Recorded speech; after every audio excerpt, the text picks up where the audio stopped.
Welcome to From the VC's Bookshelf, a podcast from TBR, the College System of Tennessee, the state's largest higher education system. In this series, we examine how we might re-envision the work we do and how we work together as we move into a post-pandemic world. Please join our host, Dr. Heidi Lemming, Vice Chancellor for Student Success, as she leads a live discussion with industry experts and leaders throughout our system. In our Spring 2025 podcast series, we're focusing on themes found in the book, Creating Campus Community in Search of Ernest Boyer's Legacy by William McDonald and Associates. The book was released in 2002, but the relevance of the topic is more important than ever for our students and institutions. Belonging asks, does everyone on campus feel valued, connected, and able to be their authentic self? In many ways, belonging is the emotional counterpart to inclusion. It's the feeling of having personal involvement in an environment. A sense of belonging is centered on gaining acceptance, being part of something, and feeling supported, as well as giving support to others. So like inclusion, a sense of belonging is active and requires reflection. Thriving institutions create spaces to foster social connections and communication that in turn nurtures creativity, innovation, and success. In today's podcast, I'm excited to be talking to two of our teaching and learning directors. First is Candace Justice. She holds a Bachelor of Science in English Education and a Bachelor of Arts in English Literature, a Master's in English Literature as well. And she began her career at Walter State Community College in 2007 as an adjunct faculty. She currently serves as the Executive Director for the Instructional Department of Educational Advancement and Success, otherwise known as IDEAS. Welcome, Candace. Hello. My other panelist is Ramona Shelton. She's an Associate Professor of History at Motlow State Community College. She also is the Social and Behavioral Sciences Department Lead and the Director of the Academic Resource Center. She served as the 2021-23 TBR Faculty Regent. Welcome, Ramona. Hello. So today, we're going to have this conversation about building community from the lens of your roles in working in these centers for teaching and learning at our campuses. That looks different at every campus in terms of structure and staffing. But primarily for our listeners, what they need to know is that the centers are responsible for providing professional learning to faculty. That could be on best practices in teaching, but it can also be kind of other engagement topics. So we're going to have a little bit of a conversation, or not a little bit, we're going to have a conversation about, what our campuses are doing in this space to foster kind of best practice sharing in this topic of teaching and learning. So again, in the book, Creating Campus Community in Search of Ernest Boyer's Legacy, they have stories from 5 diverse institutions that share their successes and failures in this concept of developing connectedness with students. And this can happen, again, in the classroom as well as out of the classroom. There are 6 key components. One, that our institutions need to be educationally purposeful, open places where civility is affirmed, just places where persons are honored, disciplined places where group obligation guides behavior, caring places where individuals are supported and service is encouraged, and celebrative places where traditions are shared. So there's kind of some different focuses there that I'm sure we're going to talk about today with our panelists. But it's, in essence, the sense of belonging, is something that people feel. It's a place where people feel like they're meant to be, and it makes them feel good. And if our students don't feel that way on our campuses, they'll get disengaged, disconnected, and will feel uncomfortable. So that's what we're going to talk about today. From each of your perspectives, I'd love to get your opinion on this idea of sense of belonging from your lens. So, again, we gave a short bio, what you're responsible for, but maybe start with talking a little bit more about how you, in your role, you're affecting a student's sense of belonging on campus. And I'll call on Ramona to get us started. Well, as far as what we do with our Academic Resource Center, which is Motlow's version of a Center for Teaching and Learning, we're focused specifically on faculty. We're trying to create a sense of belonging for faculty because, in turn, what that does is to kind of expand on down to the students. So it makes for a much, I guess, better rounded kind of place for faculty to come together so that we can learn from each other. I think it is very easy to have a silo where we're all kind of in our own little individual classrooms and we don't necessarily think about sharing those ideas. But it's nice for us to have a place for faculty to support each other so that we can, in turn, support our students. Yeah. And Candace, you want to weigh in on that a little bit too? Absolutely. At Walter State, we host a variety of professional development opportunities, and we work hard to have that safe space where faculty can come and add to their teaching repertoire and grow and learn from each other. Like many institutions, if you're in the English department, you generally stay in the English department. So for us, Ideas is a way that faculty can get out of that silo and interact with people from other divisions and learn and grow. And I think it's very beneficial to our faculty to do that. And again, IDEAS is the acronym for the center there at Walter State. Do you, and both of you in your roles, are you seeing on campus that students authentically are really desiring for connection and connection maybe even with faculty? Or are you thinking like, no, this generation really wants to be independent? What are your thoughts on that? I really do think that no matter what, the students want to feel connected to someone. There may be some outliers on both ends of the spectrum, some of them that want to be too connected, and then some of them that don't want to be connected at all. But I think the vast majority of the students really do want to have that one instructor who is their touch point. And I wonder how much of that is that I want to be you when I grow up. So they're getting, I guess, good mentorship from faculty, whether faculty deliberately go out there and try to build that, mentor relationship. Mm-hmm. Absolutely. We can all remember our favorite professor, can we not? What are we doing in the classroom that makes us someone's favorite professor? How are we making that impact? And I feel that students, regardless of the generation or the age, they crave that connection and they need that memory for when they go out into the world. So can you give some examples of ways that you're maybe helping faculty to identify how they can better make those connections with students? One example, a training that we repeat often is using TILT, which is Transparency in Learning and Teaching.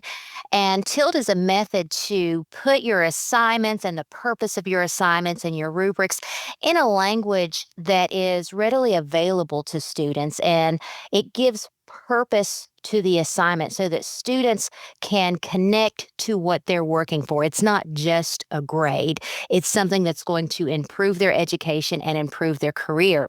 And we use TILT to improve our assignments, but it also is bigger than that. We work with faculty to use TILT to create more student-friendly syllabi that students can easily learn from and grow in creating a classroom environment instead of the sage on the stage. And TILT is one of our, not one of our main ones, but ones that we do repeat often. And I can say for me as an instructor, the first time I ever heard about TILT was at a training at Chattanooga State, and it was really just eye-opening for me. So I've been over backwards to try to really implement those into my classes. And then, thinking broadly for us at Motlow, our biggest area is high-impact practices. HIPS is a way to purposefully include one or more of the 13 focus areas that TBR recognizes, because these practices are things that faculty are doing in the classroom, and they increase student engagement. I really do think the high impact practices, the high impact part of it means that students are learning skills. They're spending an increased amount of time and energy working on projects that are beneficial for them, not just in the classroom, but once they're done with us. Yeah. And through a teaching, I'm sorry. Go ahead. And through a teaching and learning center, we can work with faculty to make sure that those HIPs follow the 8 quality dimensions of HIPs done well. And we can offer them that guidance and feedback as they build these experiences for students. That's great. And I like, Ramona, how you mentioned that you learned about Tilt from Chattanooga State, attending an event there. And I think that's another thing that I'd like for you guys to share about. So you mentioned, the importance of bringing faculty together. They're learning from each other as well. But you all are part of a network among TBR institutions that also share ideas. Can you guys just talk about the value behind some of those networks? You mean like asking Candace to share the stuff that she does and ideas Yeah. so that I can hear off of it? We really do, as a group of CTL directors, we share so many different things that are working, at our individual institutions, and then we can also help each other along the way. So we kind of, stood up as subject matter experts to be speakers at each other's campuses. Just even like sharing swag ideas, things that we can do to really help build that sense of community. Mhm. And we meet about twice a month. And one of the new things that we're doing is we all get an article about professional development. We read it, and then we come together and we share ideas on how we can take this professional development technique and bring it to our campuses and scale it at our own institutions. So not only is it a way for us to share ideas, but it's a way for us to grow and learn together as a group. Yeah, and I like that. And that really connects well with a theme that's found in this book around campus leadership and developing a sense of Boyer inspired collaboration on campus. I mean, we know that students spend a lot of time outside the classroom, and the chapter describes the importance of connecting those in and out of classroom experiences to build a sense of community. But what I like is you're also talking about how even within your professional network, you're sharing ideas, you're figuring out ways that you can take things back to campus. But then now you're in a role where you're collaborating with people on your campus to make that happen. So can you talk a little bit about maybe some examples of things that you've done, that, again, you maybe borrowed from someone else in the group or learned, and then like how do you lead your campus as campus leadership in this community building collaboration? One of the things that we do at Motlow is at the beginning of each semester, we have dedicated faculty training days. And this semester, I had several sessions that faculty could go to, and one of them was simply self-care. Just the idea of we get so focused on what we do as instructors. How do we get our subjects across? How do we, do all of these things that are beneficial for our students? But it can be very easy to get lost in that. So I think part of a sense of belongingness is to make sure that we're taking care of each other as colleagues and making sure that we're taking care of ourselves so that we can take care of everyone else. And I got a lot of really good feedback and ideas from the faculty who came to those sessions. That's great. Absolutely. We read an article probably a couple months ago about the importance of showing appreciation to faculty. And I got this idea from Dr. Donna Siegel. Every semester during finals week, we do a thing called Thank a Teacher, where students can digitally submit a thank you note for their professors, and then those are delivered via email after the semester ends. And something so very simple has such a huge impact on our faculty. It makes them feel appreciated, and I think that they enjoy reading those thank you notes. And really, it was not hard to set up, and they absolutely appreciate having that opportunity to connect with their students and know that they made a difference in their students' lives. That's a great example. And that goes back, again, to one of those 6 principles that are Boyer inspired, having a celebrative community, which is celebrating the work that people have done and celebrating the effort of faculty members in making impact on student lives. I love that example. Are there things that you would recommend to anyone on another campus, maybe who, the campus hasn't developed a center yet, or maybe they're just struggling to kind of figure out how to connect faculty around some of these topics that you would recommend if you were to give some advice, suggestions? I think building a teaching and learning center community does not happen overnight. And that's one of the things that we learned from this text. So building a teaching and learning center takes time an investment. It takes a budget. It takes a physical space. It takes leadership investing so far as putting professional development into their strategic plan. And that investment on part of the college is where you now have space to grow and space to create that area where faculty can come. And it's not overnight. Our Teaching and Learning Center has been 18 years in the making. Mm-hmm. Ours is a baby compared to yours. We're just in our third year, and tying it back to the book for this, intentionality was one of the themes that kind of came out, the Carson Newman part of it. Mm-hmm. And I think that is important too. You need to be intentional. You need to do things step by step.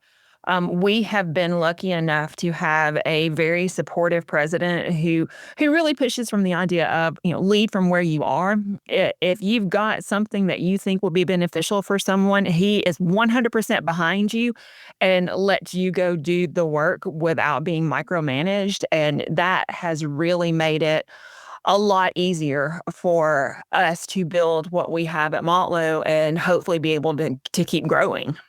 That's great. And I think for one of us, one of the things that we really try to hit on is listening to what faculty want. They let us know what kind of professional development they're interested in. They let us know in what they want to share with each other and the experiences that they want to have. And we use their feedback to build the professional development and the activities that we offer. So give me some more examples. Dig in deeper on that, Candace. What are some of the things that faculty are saying that they want? Well, this semester, I'm really pleased with our Teaching and Learning Center this semester. Almost everything we're offering is completely full with a waiting list. And this semester, we are offering professional development. Of course, we're still addressing AI and where AI fits in our profession. So we are offering AI professional development, and we're going to continue to do so. But we're also looking at innovative teaching techniques. We're also we're doing a book club with Flower Darby, creating, her online book, Small Teaching Online. Mm-hmm. We're doing a book club with Small Teaching Online that's very popular. We do a book club every semester. Some of the other professional developments we're offering, oddly enough, Teams refreshers.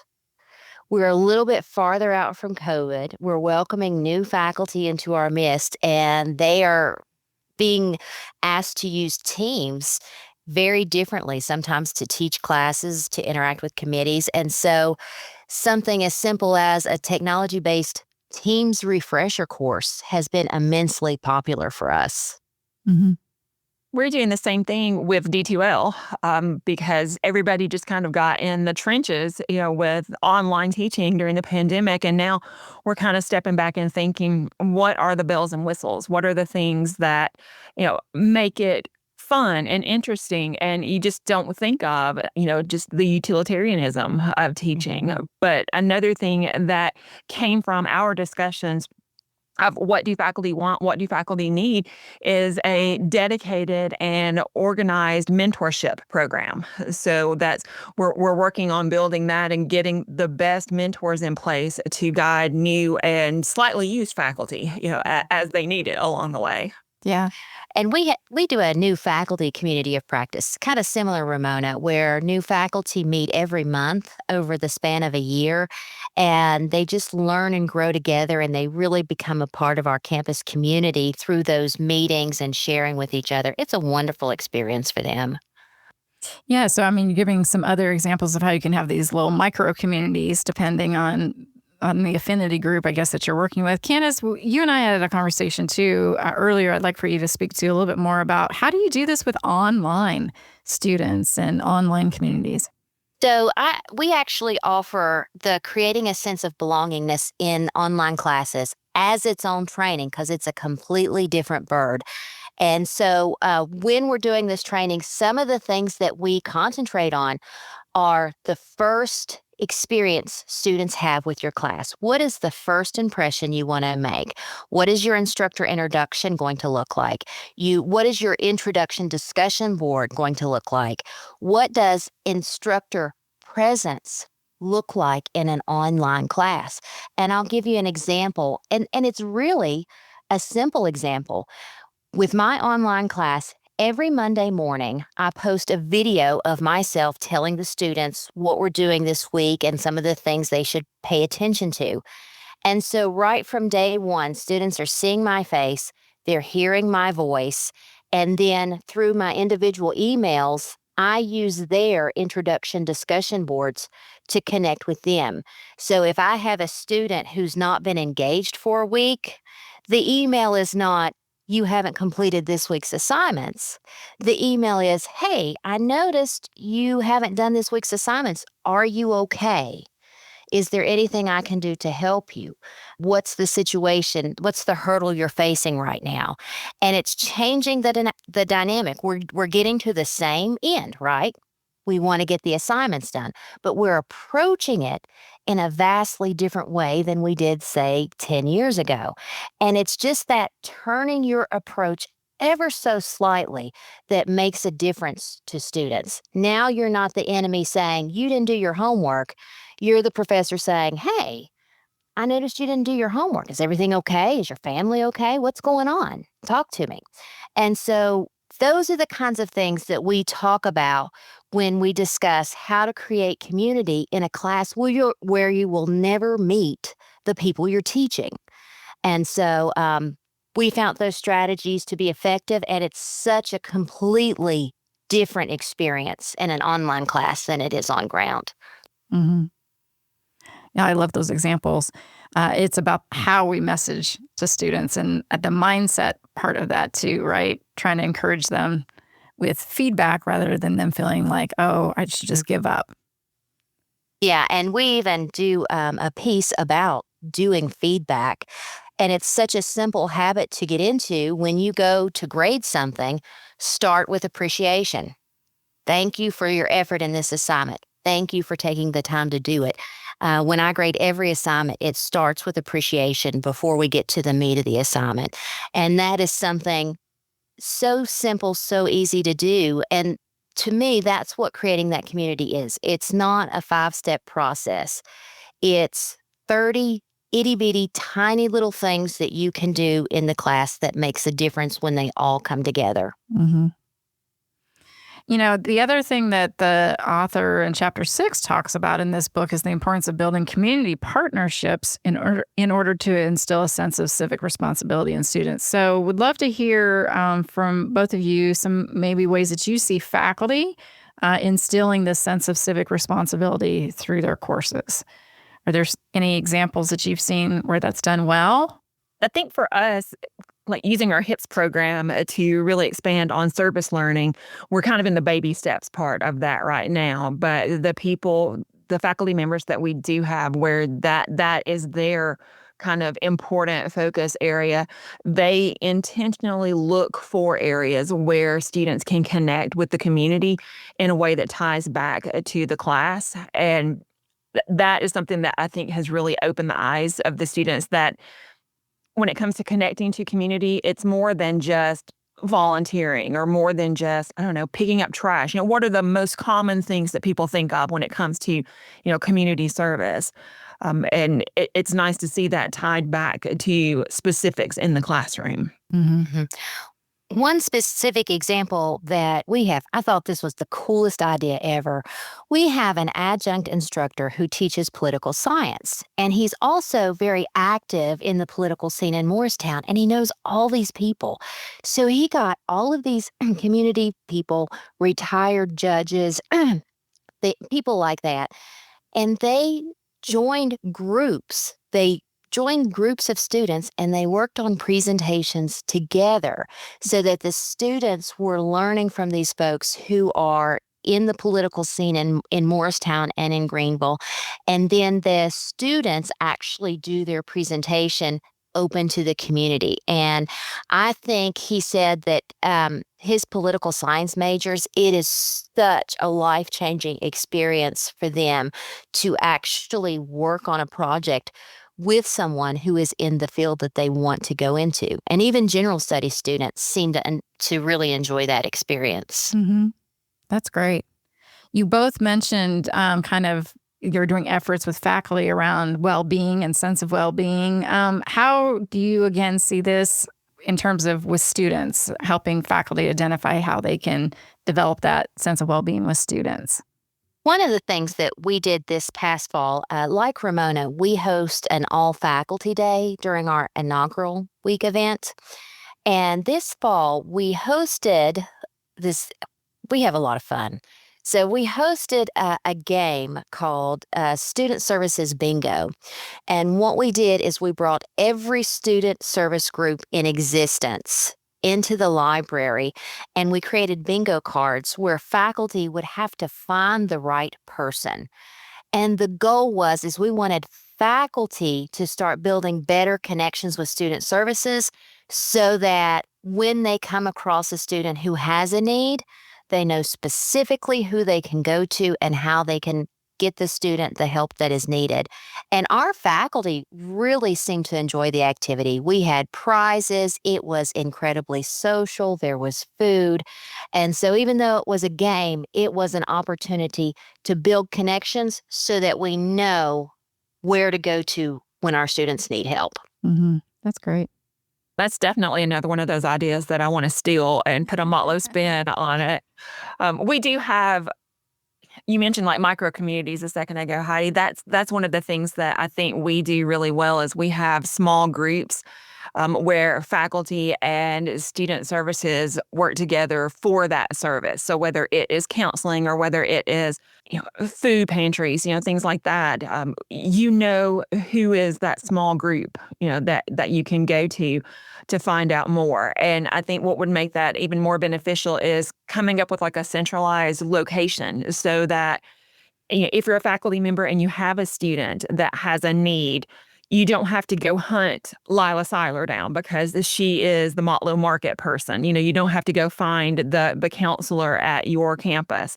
Where's that one centralized location that you as a faculty member can go to find help for your students? Yeah. Mm-hmm. Yeah, it really is an all-hands-on-deck kind of approach when we're talking about student well-being. Faculty obviously are on the front lines with students, but we don't expect them to know all things related to student well-being, particularly around mental health. We want them to refer students to the experts on handling some of those issues, right? Well, as we wrap up our conversation today, I, again, want to thank both of you for sharing some of the ideas of things you're doing on campus to promote community building with faculty, and then in turn, how that impacts students in and outside the classroom. I like to end every podcast with a quote from Parker Palmer. He states, "We have at our disposal one of the greatest vehicles for community building known to humankind, the one called education." And again, I want to thank you for your role in the education of our students, in that you're supporting our faculty to identify better ways to do that, connecting with students, building that community. So thank you again for sitting with me today and sharing some of your thoughts on this topic. No, thank you. This has been great. Thank you so much, Heidi. I've really enjoyed it. Mm-hmm. Thank you for listening to this edition of From the VC's Bookshelf, brought to you by TBR, the College System of Tennessee, powering the state's economy and changing the lives of thousands of graduates, starting successful careers each year. To learn more about upcoming book selections or to register to attend discussions live, visit tbr.edu/bookshelf.